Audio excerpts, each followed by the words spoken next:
Hi, it's Mrs. Whitehill here, Head of English. I'm going to do a quick loom for you, talking through part of your Year 8 options, English Language and English Literature. It's not an option for you, though you do have to do English Language and English Literature. Both are really important in giving you a good basis of part of the core subjects linked to maths and science as well. And then obviously you'll do history or geography or maybe both.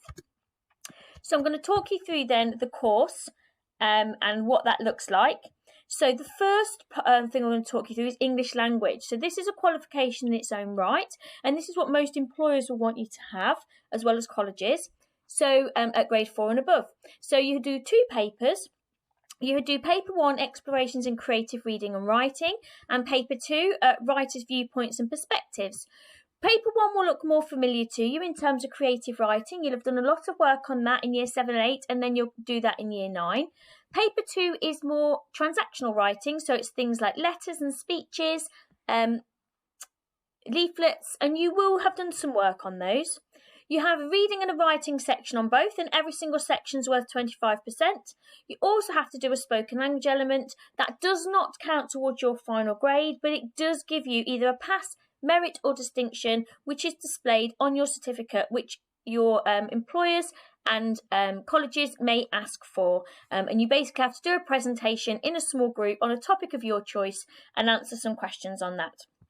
We will start the course towards the very end of year 9, but we actually usually start with literature rather than language, and then we'll run through year 10 and 11, and you'll have 2 different colour books. You'll have a yellow book to do your English language, and you'll have a blue book to do your English literature. So whereas now in year 8 you do it all together, we would separate that out for you. So the other qualification you get with us is English literature. And this is a completely separate GCSE, so you get 2 in total. And there's 2 papers. So you have the Shakespeare in 19th century novel. So you do Romeo and Juliet, and you don't do that until year 11. And then you study the novel A Christmas Carol, which you do in year 10. Both of those are worth 20% each. And then you have paper 2, where everything again is worth 20%, but there's 60% worth on this paper, so it's a little bit longer. So you have to do more of a modern text, and we do a play called An Inspector Calls. And then we do 2 lots of poetry. So we do the Love and Relationships Poetry Anthology, where you'll study 15 poems, and you'll have to write about 2 of those in the exam.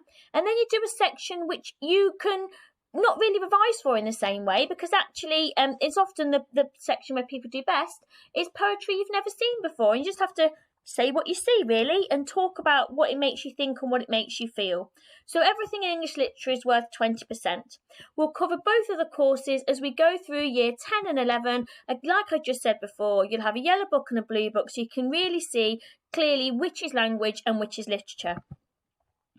So who might teach you? Here's some faces that you'll be familiar with of some of the staff in the English department. So you can see a range of different people up there. So a number of the teachers at GCSE also teach A-level. So for example, Miss Harfacree, Miss Greaves, myself, Miss Wesley, Mr. Eason, Mr. Parry-Shovelin's up there as well, all teach A-level as well as teaching GCSE, and we use all of the skills we've got there as well as the other teachers who do that too, and bring that down through into all of your classes for you.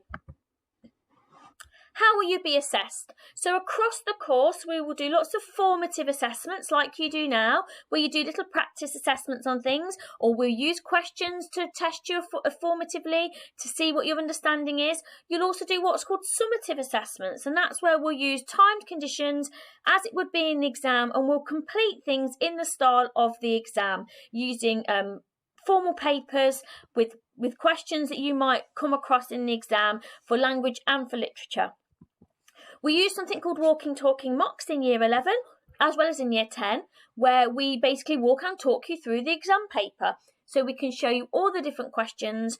We use PPE exams as well, and you'll be used to this in English, where we use lots of exemplar answers, where your teacher models that for you live under the visualizer, or they write with you as you go through.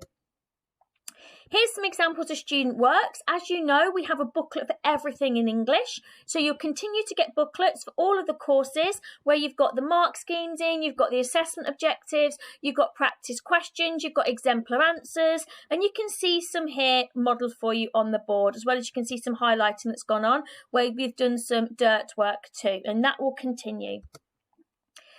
What do students have to say? So there's some really good examples here of what students think about English and how important it is to what they want to do in the future. Because don't forget, it doesn't mean you're going to go on and do English or English literature, but both of these qualifications will allow you access to a good wide knowledge and general understanding of all sorts of things in the world, as well as an ability to analyse, an ability to communicate your ideas clearly, back everything up with evidence, being able to explain why you think somebody's done something, using the text and looking also as well at the writing that you do in English language. So all of these are really important. And where does that fit with your future? So here's some examples of the kind of careers that you can go into with English qualifications. So things like librarians, lexicographers, lawyers, police. Very important within the police to be able to communicate your ideas clearly if you're taking witness statements, for example.